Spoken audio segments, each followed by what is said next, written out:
அதை செஞ்சாலே ஒரு பாதி தவம். அதை ஒழுங்கா செய்யணும், நேர்மையா செய்யணும். அதுதான் அங்க உள்ள விசாரம். ஸோ அந்த கர்ம வினையை பத்தி அழகா நமக்கு என்னன்னு புரிய வச்சாரு. அதுக்கு அடுத்தது அகம் புறம், அதுக்கு முன்னாடி மெய்ப்பொருள், அதுதான் அகம் பிரம்மாஸ்மி. கடவுள் உங்ககிட்டயே இருக்கார், நீதாண்டா கடவுள்.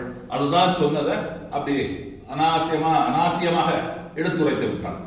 ஸோ அது ஒரு அருமையான பதம். அது நம்ம இருக்கிற இந்த மாதிரி ஒரு சந்தர்ப்பத்தில் கேட்கும் போது உங்களுக்கு என்னைக்காவது ஒரு பொறி தட்டி you will feel so happy about it. அது it happens to anybody's life because you are going to get involve. இந்த மாதிரி நம்ம இன்வால்வ் பண்ணி வர்றதுனால அது மெய்ப்பொருள் அப்படின்னு அது ஒரு பாயிண்ட் சொன்னாரு.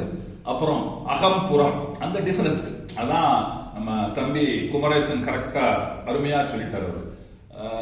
அந்த ஒரு பாணியில அதான் இந்த எளிமை தான் ரொம்ப இம்பார்ட்டன்ட். நமக்கு நம்மளால வேதங்கள் இருக்கு, உபனிஷத்துகள் இருக்கு, பிரபந்தங்கள் இருக்கு, எல்லாமே அருமையா இருக்கு. இருந்தாலும் எல்லாரும் அதை படிக்கிறதுக்கு டைம் இல்லை. நீங்க T20 T10 பார்த்துட்டு இருக்கோம். ஒரு வேகமான வாழ்க்கையில நம்ம எல்லாம் நகர்ந்துட்டு இருக்கோம். ஒரு கம்பல்ஷன் வந்தாச்சு.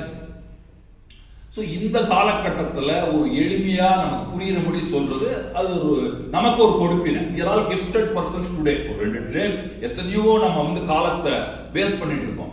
இப்போ ஒரு நல்ல வார்த்தைக்கு நமக்கு ஒரு இது தெரியறது. ஸோ அந்த விதத்துல கர்மான என்ன சொன்னாரு. அடுத்தது மெய்ப்பொருள், அகம் புறம்.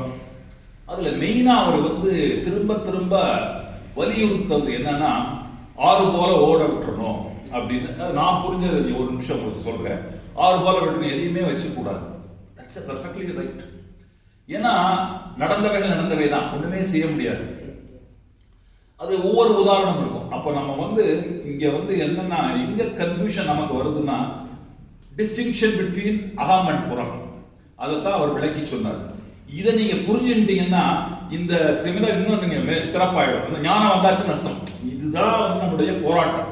நம்ம ரெண்டும் ஓவர்லாப் ஆகிட்டே இருக்கும். எது அகம் புறம்னு நமக்கு தெரியாது. அதுக்கு இன்னும் இவரோட இருந்துட்டு கொஞ்சம் அதை புரிஞ்சு பண்ணிக்கணும். ஏன்னா வித்தின் 2 days ஒரு எப்படி பண்ணிருக்காரு, அவருடைய அனுபவத்தை பூரா இப்ப அந்த பழம் சாப்பிடு, ஆப்பிள் சாப்பிடு, அன்னாசி சாப்பிடு, பப்பாயா சாப்பிடு, சாத்துக்குட்டி, எல்லா பழங்கள் இருக்கு, ட்ரை ஃப்ரூட்ஸ் இருக்கு, சாப்பிடு. அது ஒரு விதம். அப்போ ஹெல்த் வரும். இவர் என்ன எல்லாத்தையும் ஒரு நல்ல பழச்சாரா பிழிஞ்சு எல்லாருக்கும் ஒரு கிளாஸ் கொடுத்துட்டார். எவ்வளவு ஈஸியா நமக்கு போயிடுது. இதுதான் இந்த டிஃபரன்ஸ். நமக்கு சந்தேகம் வந்ததுல எப்படின்ட்டு பழங்களை சாப்பிட்டு மெல்ல மெல்ல எல்லா விட்டமின்ஸும் கெயின் பண்ணிக்கலாம். ஆனா இவருடைய அனுபவத்தை, யாம் பெற்ற இன்பம் பெருக இவ்வையகம், இது ஒரு பெரிய திருமூலருடைய மந்திரம்.